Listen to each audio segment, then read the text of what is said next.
I watched my mother carry the last of my handmade bookshelves into my stepsister's room, the wood still smelling faintly of the oil I'd rubbed into it myself, and I smiled.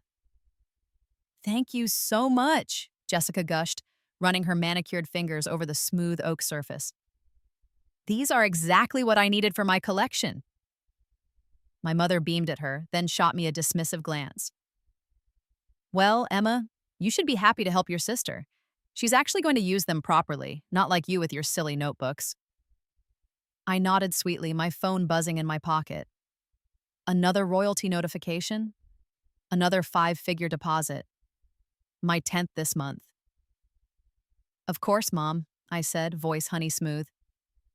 "I'm so glad they'll be appreciated." What they didn't know, what they couldn't possibly know, was that I didn't need those bookshelves anymore. Not when my own books were already sitting on shelves in bookstores across the country, with my real name embossed in gold foil on their spines. Not when my apartment across town, the one they knew nothing about, had an entire library filled with first editions, foreign translations, and awards I'd won under my pen name. But I'm getting ahead of myself. Let me take you back to where this really began, to my death. I was 23 years old when I died the first time. It was a car accident, sudden and brutal. My father had been driving, drunk, though he'd never admit it, and I'd been in the passenger seat. We'd been arguing, as we always did, about my wasted potential and my ungrateful attitude. He'd been screaming at me about how I needed to give Jessica money for her new apartment, how I was selfish for saving my salary from my administrative job instead of contributing to the family. I remember the headlights, the screech of metal, the way everything went quiet. Then I woke up. I was 16 again, lying in my childhood bed in the cramped attic room they'd given me when Jessica came to live with us. The room that was more storage space than bedroom, with slanted ceilings that made it impossible to stand up straight on one side, and a tiny window that barely let in light. At first, I thought it was a dream. Then the memories came flooding back, not just of the accident, but of everything. 7 years of my life, lived in servitude to a family that saw me as nothing more than an inconvenience and a bank account. I remembered how it had escalated after Jessica arrived when I was 13. My father had remarried after my mother died, and his new wife came with a daughter exactly my age. Suddenly, I was the unwanted one, the reminder of the first wife, the competition for Jessica's spotlight. I remembered giving up my bedroom, the large, sunny one my mother had decorated for me, so Jessica could have it.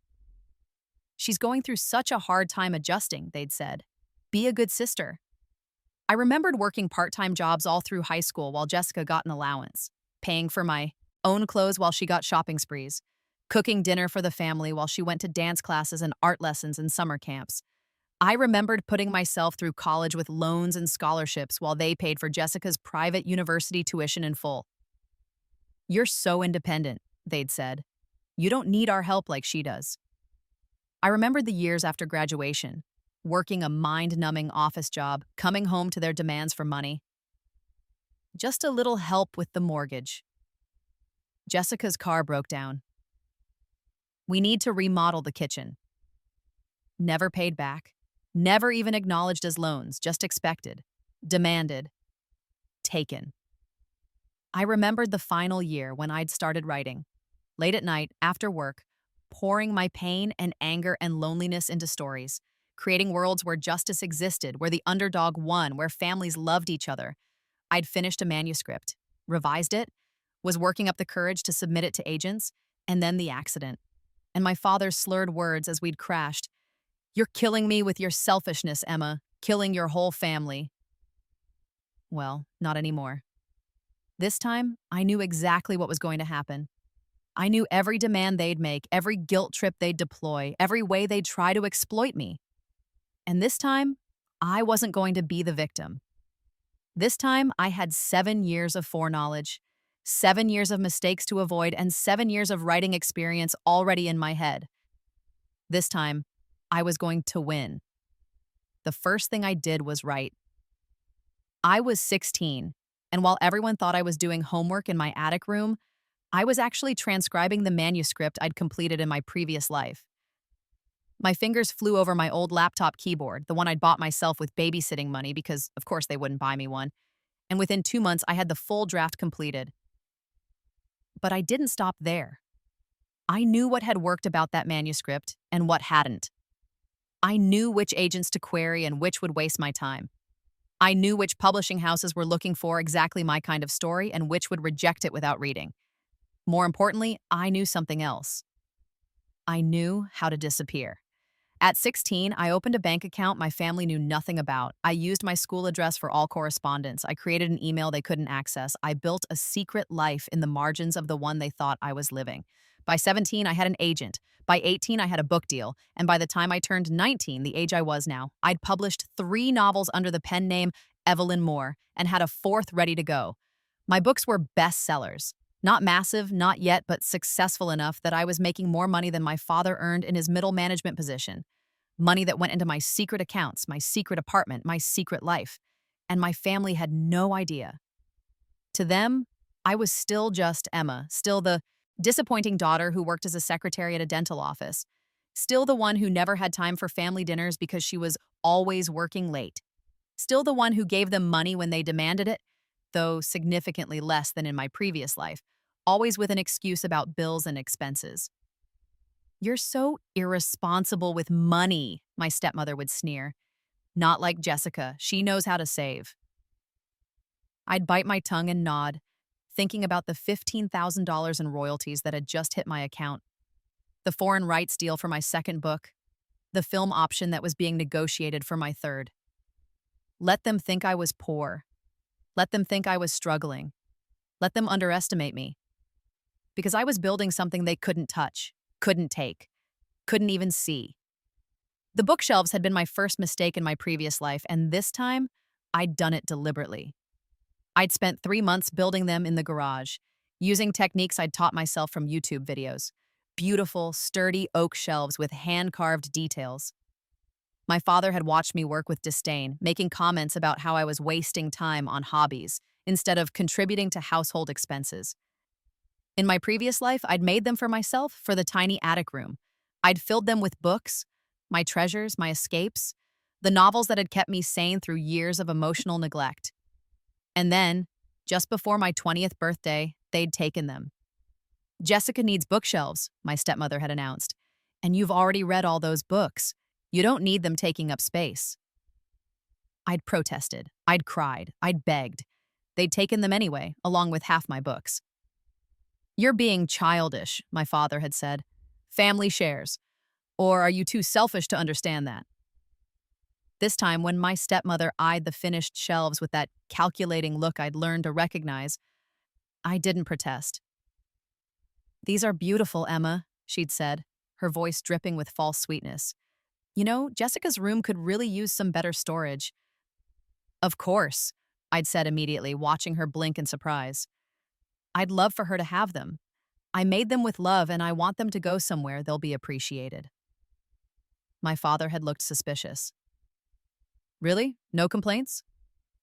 "Why would I complain?" I'd smiled serenely. "Jessica's my sister. I want her to be happy." That had been 3 days ago. And now, watching them carry the last shelf into her room, watching Jessica arrange her collection of young adult novels, books she'd bought with money from our parents, books she'd probably never even read, I felt nothing but satisfaction.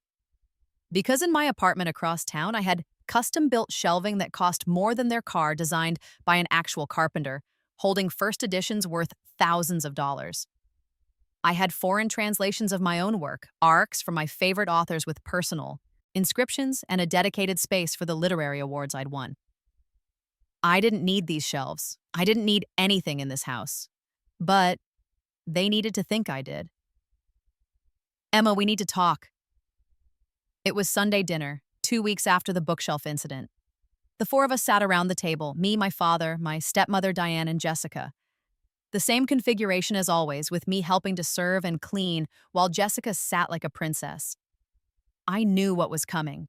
In my previous life, this conversation had happened when I was 19, and it had been the beginning of the end. The start of the demands that would drain my bank accounts and my spirit until there was nothing left. "Jessica's been accepted to a graduate program," my father announced, beaming with pride. Columbia University, full tuition. That's wonderful, I said, meaning it. Columbia was a good school. Jessica was smart when she actually applied herself. Congratulations. The thing is, Diane cut in, her voice taking on that wheedling tone I hated. While the tuition is covered, she'll need help with living expenses. New York is so expensive and we're already stretched thin. Here it came. We were thinking, my father said, not quite meeting my eyes, that as a family we should all contribute. Your mother and I will cover what we can, but we were hoping you could help out, maybe $500 a month. In my previous life, I'd said yes. I'd felt guilty, obligated, trapped. I'd given them $500 a month that had turned into $1,000, that had turned into emergency payments and just this once requests until I was drowning in debt and they were living comfortably off my salary. This time, I had a different response ready. I'm so sorry, I said, my face carefully arranged in regretful lines. I wish I could, but I'm barely making ends meet as it is. The dental office doesn't pay much, and my rent just went up. The lie rolled off my tongue smoothly. They didn't know I'd moved out of my studio apartment into a 2-bedroom luxury unit. They didn't know anything about my real financial situation. Surely you could spare something? Diane pressed. Jessica's your sister. I'd love to help, I insisted, but I literally don't have it. I'm living paycheck to paycheck. My father's face darkened. This is exactly what I'm talking about, Emma. You've always been selfish. Your sister needs support. And you can't even— I'm happy to help in other ways, I interrupted smoothly. I could proofread her papers, help her find affordable furniture, give her tips on living in a new city, but I genuinely cannot afford to send money right now. The atmosphere at the table turned glacial. Jessica looked uncomfortable. To her credit, she hadn't asked for this, though she'd certainly accept whatever they squeezed out of me. Diane looked furious. My father looked like he wanted to explode.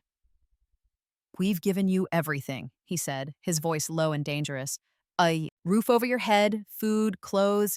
I pay rent, I reminded him calmly.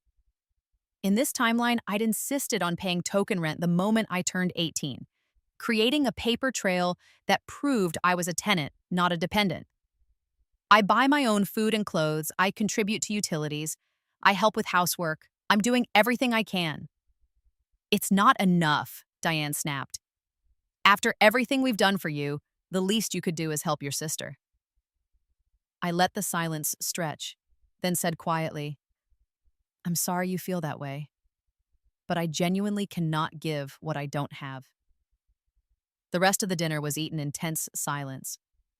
Afterward, I heard them talking in their bedroom, their voices carrying through the thin walls of the old house. She's lying, Diane hissed. She has to have money saved up. She never goes anywhere or buys anything. We need to push harder, my father agreed. She's being stubborn, just like her mother. The casual mention of my real mother, the woman they'd both erased from this house, whose photos had been removed, whose memory had been dismissed as ancient history, sent a bolt of anger through me. But I didn't react. Instead, I went up to my attic room and opened my laptop, checking my royalty statements. My 4th book was launching next month. Pre-orders were strong. My agent was negotiating a 6-figure deal for books 5 and 6. A paperback edition of my first novel had been picked up by a major book club.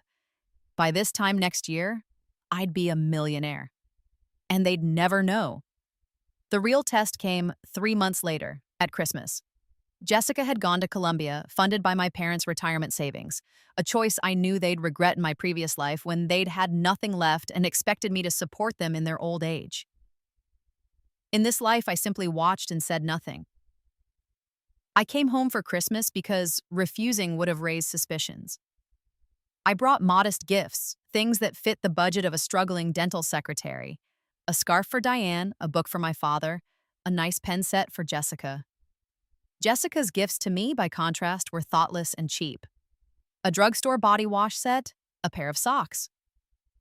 The gifts from my parents were worse, a pack of pens and a desk calendar, office supplies. Practical things, they said, while Jessica opened designer handbags and expensive jewelry. I smiled and thanked them graciously, thinking about the first edition Jane Austen collection I'd bought myself last week. The weekend trip to Paris I was planning for February, the custom leather jacket that was being made for me by a designer I'd met at a book event. I wish I could have gotten you more, I said apologetically. But work has been tight and I'm still trying to save up for set. We understand, my father interrupted, his tone making it clear he didn't. We know you're struggling. Though if you'd made better choices. Robert, Diane cut in, false sweetness in her voice. It's Christmas. Let's not fight. But her eyes, when they met mine, were calculating. After dinner, Jessica cornered me in the kitchen while I was washing dishes, alone, of course, while she'd been relaxing. Hey, she said, her voice quiet. I just wanted to say, I know they're hard on you. I looked at her, surprised. Jessica and I had never been close, but she'd never been openly cruel either. She'd simply accepted the benefits that came from being the favorite without questioning where they came from. It's fine, I said carefully. It's not, though, she shifted uncomfortably. I heard them talking about you the other day, about how you should be contributing more, how you're selfish for not helping me with expenses. She paused. I didn't ask them to ask you. I don't want your money. For a moment, I felt something soften in me. Maybe in this timeline, things could be different with Jessica, maybe. But, she continued, I do think you could try harder. Like, I know you're not making much, but you never go out or do anything fun. You must have some savings. And family should help family, right? The softness vanished. She didn't get it. She'd never had to get it. She'd grown up with everything handed to her, with parents who adored her, with no concept of what it meant to be the unwanted one. You're right, I said flatly. Family should help family. I didn't say what I was thinking, that I'd been helping this family for years in ways they'd never acknowledge. That I'd given up my childhood, my bedroom, my peace of mind. That even now, I paid rent and contributed to groceries and helped with chores while being treated like a burden. And I certainly didn't say that I'd stopped caring about their definition of family the moment I'd died and been given a second chance. Jessica seemed satisfied with my response and left me to finish the dishes alone. Later that night, in my attic room, I received an email from my agent. Evelyn, it read, I have incredible news. Netflix wants to option all 3 of your books for a series. The offer is substantial. Call me tomorrow to discuss. I smiled in the darkness, listening to the sounds of my family laughing downstairs without me. Let them have their Christmas. I was building an empire. The breaking point came in March when I was 20 years old. My father called me at work, which he never did. Emma, you need to come home, now. It's an emergency. My heart stopped. In my previous life, there had been no such emergency. This was new, off script, and that terrified me. I made an excuse to my boss and drove to the house, my mind racing through possibilities. Had they found out about my books? My apartment? My money? When I arrived, the whole family was gathered in the living room. My father looked furious. Diane was crying, and Jessica sat on the couch looking pale and scared. What happened? I demanded. Jessica made a mistake, my father said tightly. She got involved with someone at Columbia. He convinced her to invest in some cryptocurrency scheme. He paused. She's lost $60,000. I blinked. 60,000? How did she even have 60,000? We gave it to her, Diane sobbed. It was supposed to be for her living expenses and tuition for the next 2 years. She was going to invest it and make it grow, and then... She got scammed, I finished. Jessica was crying now, too. I'm so sorry. I thought it was real. He seemed so legitimate, and I just wanted to help contribute, to not be such a burden. The point is, my father cut in, we need to replace that money immediately. Jessica's tuition bill is due in 2 weeks, and without it, she'll have to withdraw from the program. There was a long silence. Then Diane looked at me. We need you to help, Emma. I almost laughed. Help? How exactly am I supposed to help? I don't have $60,000. You could take out a loan, my father said. We'll pay you back. A loan? I repeated. You want me to go into debt for $60,000, money that Jessica lost through her own poor judgment, on the promise that you'll pay me back? She's your sister, Diane said desperately. And that means I should ruin my financial future for her? We've given you everything, my father exploded. A home, a family. You've given me an attic room and a lifetime of guilt trips. I snapped back, my control finally slipping. I pay rent here. I buy my own food. I take care of myself. I've been taking care of myself since I was 13 years old. That's not fair. What's not fair, I said, my voice shaking with years of suppressed anger, is that you expect me to solve every financial crisis while treating me like a burden. What's not fair is that Jessica gets $60,000 to invest while I got nothing for college. What's not fair is that you're asking me to take out a massive loan when you wouldn't even co-sign for my student loans. Emma, Jessica said quietly, please, I know I messed up, but you did mess up, I agreed. And that's unfortunate, but it's not my responsibility to fix it. My father's face was purple with rage. If you don't help your sister, you can get out of this house. The ultimatum hung in the air. In my previous life, this would have destroyed me. I'd have had nowhere to go, no savings, no options. This time, I just felt relief. Fine, I said calmly. I'll be out by the end of the week. The shock on their faces was almost comical. You... What? Diane stammered. You heard me. I'll move out. You're right. I've been a burden long enough. I stood up, grabbed my purse. I'll pay rent through the end of the month, but after that, you're on your own. Emma, wait, Jessica started, but I was already walking out the door. I moved into my real apartment that weekend, the one they didn't know about, the one I'd been using as an office and retreat, but had kept minimally furnished, precisely for this moment. The moving process was simple because I'd never kept anything of real value at their house. My important documents, my laptop with my writing, my personal treasures, all of it had been here, safe, for years. The attic room I left behind was just clothes and books, most of which I donated. My father called twice, leaving angry voicemails about responsibility and family obligation. I didn't call back. Diane sent a long text about how hurt they were, how I was abandoning them in their time of need. I didn't respond. Jessica called once, her voice small. Emma, I'm sorry. I didn't mean for this to happen. I didn't want them to kick you out. They didn't kick me out, I corrected. They gave me an ultimatum and I chose myself. There's a difference. Still, I feel terrible. Then maybe think about that the next time they try to guilt trip someone into fixing your problems. I said, not unkindly. You're an adult, Jessica. You made a choice and it had consequences. That's not my burden to carry. She was quiet for a long moment. I really am sorry. I know, I said. And I did.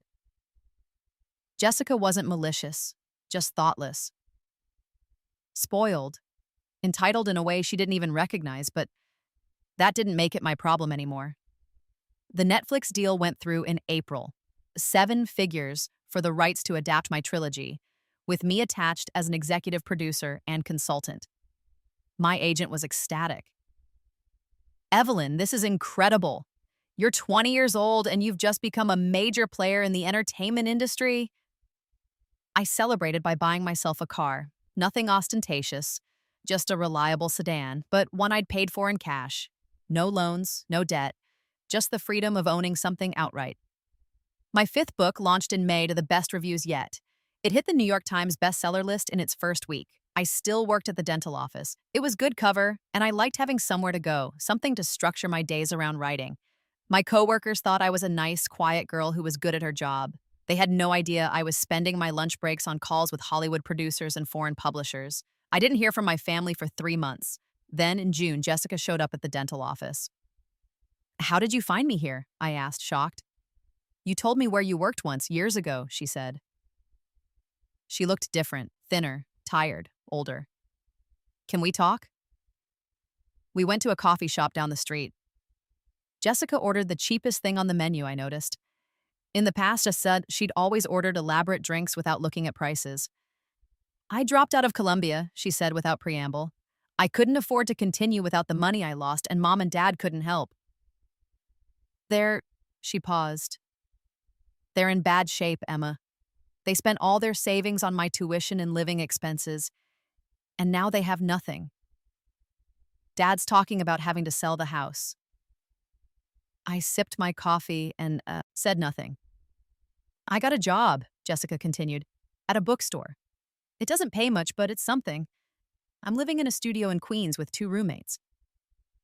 I'm sorry things are hard, I said, and I meant it. I'd never wanted Jessica to suffer, just to understand. I've been thinking a lot, she said slowly, about everything, about how they treated you, how I benefited from that treatment without questioning it. She looked up at me, her eyes red. You tried to tell me at Christmas, didn't you? When you said family should help family. You were saying that you had been helping and no one saw it. Yes, I said simply, I see it now, her voice cracked. I see how they took everything from you and gave it to me. Your room, your peace, your money, and I just accepted it. Like I deserved it more. You were a kid, I said. We both were. I'm not anymore. She wiped her eyes. I'm not asking for money or help. I just wanted you to know that I understand now, and I'm sorry. It was the first real apology I'd ever gotten from anyone in that family. Thank you, I said quietly.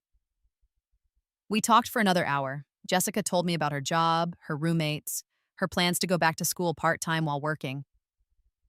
She asked about my life, and I gave her the surface version, the dental office, a small apartment, getting by. I didn't tell her the truth. Not yet. Maybe not ever. But when we parted and she hugged me, I felt something shift. Not forgiveness exactly, but maybe the beginning of something like peace. The call came in August, from a number I didn't recognize. Emma, it's your father. I almost hung up. Instead, I waited. We need to talk about the house. His voice was different, smaller, defeated. We're losing it. The bank is foreclosing. We tried everything, but you have no savings because you spent it all on Jessica's education. I finished. Yes, a pause. Your stepmother and I are going to have to move into an apartment. Something small. We were hoping. He trailed off. Hoping what? Hoping you might be willing to help. I know we didn't part on good terms, but you kicked me out, I interrupted. You gave me an ultimatum. Go into debt for $60,000 or leave.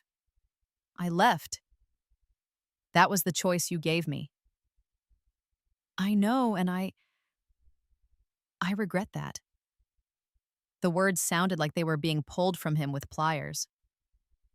I was angry, scared. I made a mistake. You made many mistakes, I said coolly. Years of them. Emma, please. I'm not helping you buy a house, I said flatly. I'm not giving you money. I'm not fixing this. We're your family. You told me I wasn't family when you took my bedroom and gave it to Jessica. You told me I wasn't family when you paid for her education and left me with loans. You told me I wasn't family every single day of my childhood when you chose her over me. My voice was steady, cold. You don't get to claim family now that it's convenient. I'm your father. You're the man who raised me to believe I wasn't worth investing in. I corrected. There's a difference. He was silent for a long moment. When he spoke again, his voice was broken. I'm sorry. For all of it. I see now what we did to you, how we treated you, and I'm sorry. It was what I'd wanted to hear for years.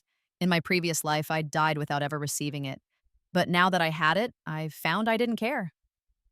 I appreciate the apology, I said. But it doesn't change anything. You made your choices. Now you get to live with them. I hung up, and I felt nothing but relief. My 6th book was published in September, and my agent started fielding calls from major publishing houses wanting to bid on my next series. The Netflix series was in development. with a showrunner attached and casting beginning. I quit the dental office and became a full-time writer. My cover story, for anyone who asked, was that I'd gotten a remote position with a marketing firm. Vague enough to be boring, specific enough to avoid questions. I bought a house, nothing extravagant, but a real house with a yard and multiple bedrooms and a dedicated office. I hosted my agent and editor for a dinner party and didn't think once about my family. In October, I got a letter from Jessica, an actual physical letter sent to my real apartment address. Dear Emma, it read on the, I hope it's okay that I'm writing to you. I got your address from the holiday card you sent last year. Yes, I kept it. I wanted to update you on everything. Mom and Dad lost the house. They're living in a one-bedroom apartment now, and it's been an adjustment. Dad's bitter about it, blames everyone but himself. Mom's working retail to make ends meet, which she hates. I'm still at the bookstore. I got promoted to assistant manager, which isn't much, but it's something. I'm taking online classes part-time, working toward finishing my degree. It'll take me years, but I'll do it. More importantly, I'm in therapy, dealing with a lot of things I didn't realize I needed to deal with, about family dynamics, about entitlement, about who I want to be versus who I was raised to be. I know you don't owe me anything. You don't owe any of us anything, but I wanted you to know that I'm trying to be better, not for you or for them, but for myself. I hope you're well. I hope you're happy. You deserve that. Love, Jessica. I read the letter 3 times, then tucked it into my desk drawer. And I did something I hadn't planned to do. I wrote back. The correspondence with Jessica continued sporadically over the next year. She never asked for money or help, just shared updates about her life. I shared carefully curated updates about mine. Still not the truth, but less of a lie than before. I told her I'd changed jobs, that I was doing better financially, that I was happy. She was genuinely pleased for me. You deserve good things, she wrote. I'm glad you're finally getting them. Meanwhile, my career continued to explode. The Netflix series was greenlit for production. My books were being translated into 30 languages. I was invited to speak at conferences, to sit on panels, to mentor young writers. I accepted some invitations and declined others, always careful to maintain my privacy. Evelyn Moore remained an enigma, a reclusive author who shunned publicity, who let her work speak for itself. It was easier that way, safer. In December, 2 years after I'd left my family's house, Jessica called me. Emma, I need to tell you something, and you might be mad, but I told them. My blood ran cold. Told them what? About your writing. Not that you're Evelyn Moore, she added quickly. I don't know if you are or anything, but I was helping process shipments at the bookstore and I saw this huge order for Evelyn Moore books, and I started reading one and she paused. It's about us, isn't it? The family dynamics, the abuse, the favoritism, it's all there, just in a fantasy setting. I said nothing. I mentioned to Mom that I'd been reading these books that reminded me of our family, and she asked to borrow them. She read all 3 in 2 days. Then Dad read them. Jessica's voice was soft. They know, Emma. They might not know it's you who wrote them, but they see themselves in the villains. And I think it's the first time they've actually understood what they did to you. And, I asked, my voice carefully neutral. And they're devastated. Dad's been crying, which I've never seen. Mom keeps saying she can't believe she was that person. They asked me if I thought you'd ever forgive them. What did you tell them? I told them that forgiveness isn't about what they need, it's about what you need, and that they have no right to ask for it. I felt something loosen in my chest. Jessica had learned. She'd really, actually learned. Thank you, I said. Do you want to see them? She asked. They didn't ask me to ask. I'm asking because I want to know. I thought about it for a long moment, thought about the years of pain, the death and rebirth, the long journey to becoming someone who didn't need their approval or recognition. No, I said finally. Maybe someday, but not now. Okay, Jessica said, let's say. That's fair. We talked for a few more minutes, then said goodbye. After I hung up, I sat in my home office, surrounded by my books, my awards, my success. They knew. They finally saw what they'd done. And I found that it didn't matter nearly as much as I'd thought it would. The revelation came not from my design, but from a chance encounter. It was February, 3 years after I'd left home. I was at a bookstore event, a rare public appearance for Evelyn Moore at a small independent bookstore in Brooklyn. The owner was a friend, and she'd convinced me to do a signing for my 7th novel. I was in the middle of signing books when I heard a gasp. I looked up to see my stepmother standing there, a book in her hands, her face white as paper. "Emma?" she whispered. The entire bookstore seemed to fall silent. "Hello, Diane," I said calmly. She looked at me, at the stack of books, at the banner behind me that read Meet Evelyn Moore. Her hands were shaking. You're her. You're Evelyn Moore." "Yes," I said simply. Other people in line were starting to look interested, pulling out phones. This was going to be a thing, I realized. The secret was out. Diane's eyes filled with tears. "Your books, I read them, all of them. I saw us in them, and I thought, I hoped, but I never imagined." She couldn't seem to finish a sentence. "You never imagined I could be successful," I finished for her. "You never imagined I had any talent worth nurturing. You never imagined I was anything more than the disappointing daughter who wouldn't contribute to the family."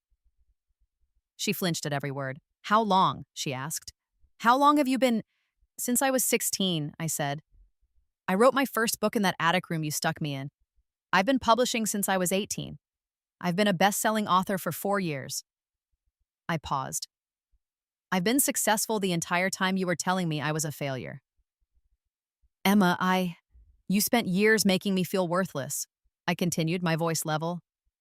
"You took everything from me, my room, my peace, my childhood, and gave it to your daughter. You demanded money I didn't have and guilt-tripped me when I couldn't give it.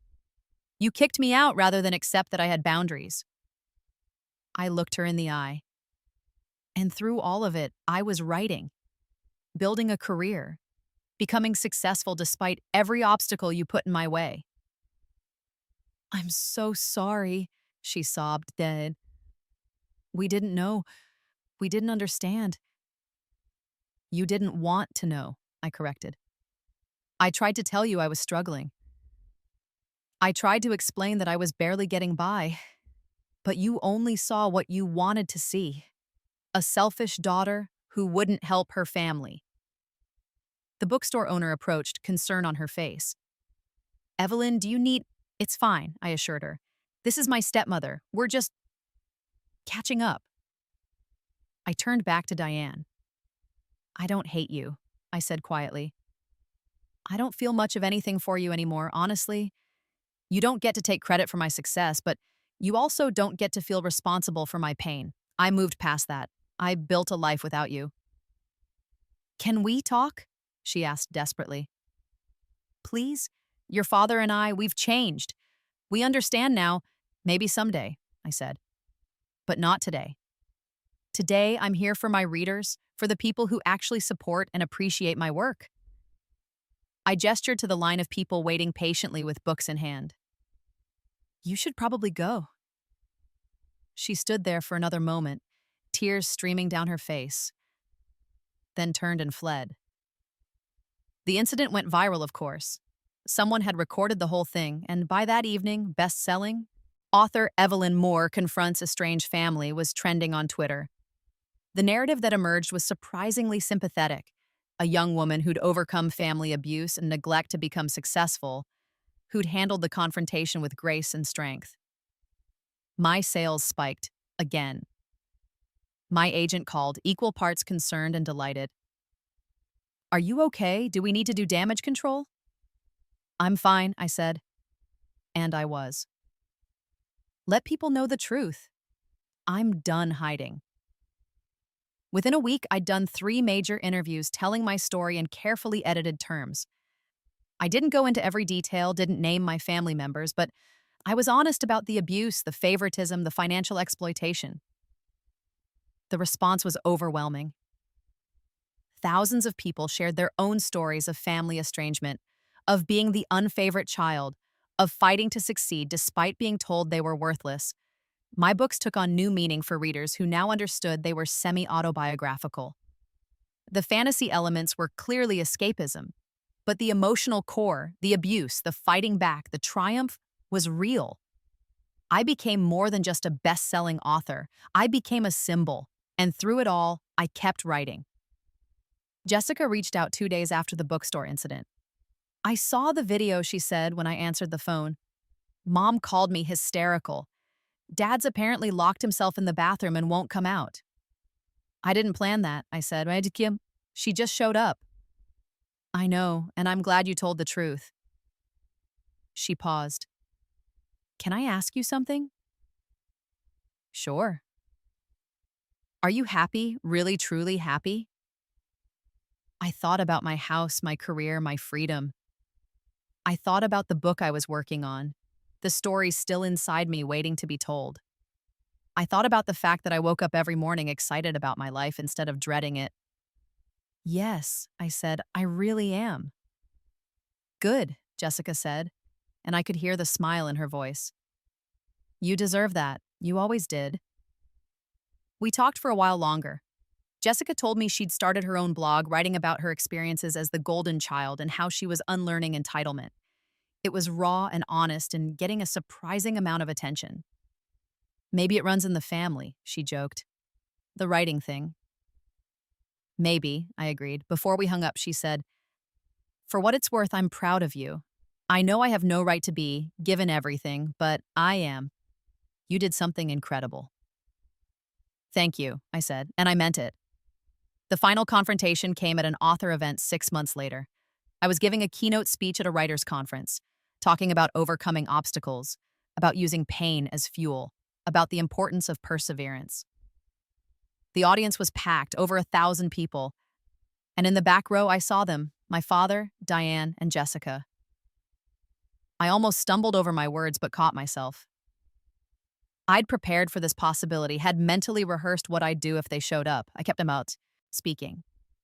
I told my story, not naming them but not hiding the truth either. I talked about being the unwanted child, about working multiple jobs while my sibling got everything handed to them, about being kicked out for refusing to go into debt. And I talked about rebirth.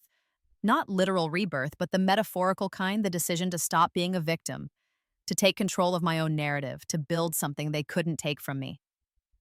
"The thing about revenge," I said, looking directly at the back row, "is that the best kind isn't about hurting the people who hurt you. It's about becoming so successful, so fulfilled, so genuinely happy that their opinion of you becomes irrelevant. It's about building a life they can't touch, can't diminish, can't take credit for."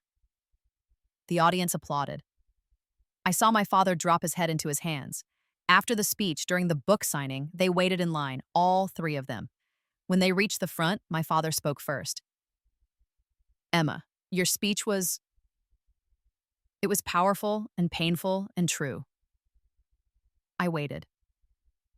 "I'm not going to ask for forgiveness," he continued. "I don't deserve it. We destroyed your childhood, your sense of self-worth, your relationship with family. We treated you like an ATM and a servant while giving Jessica everything."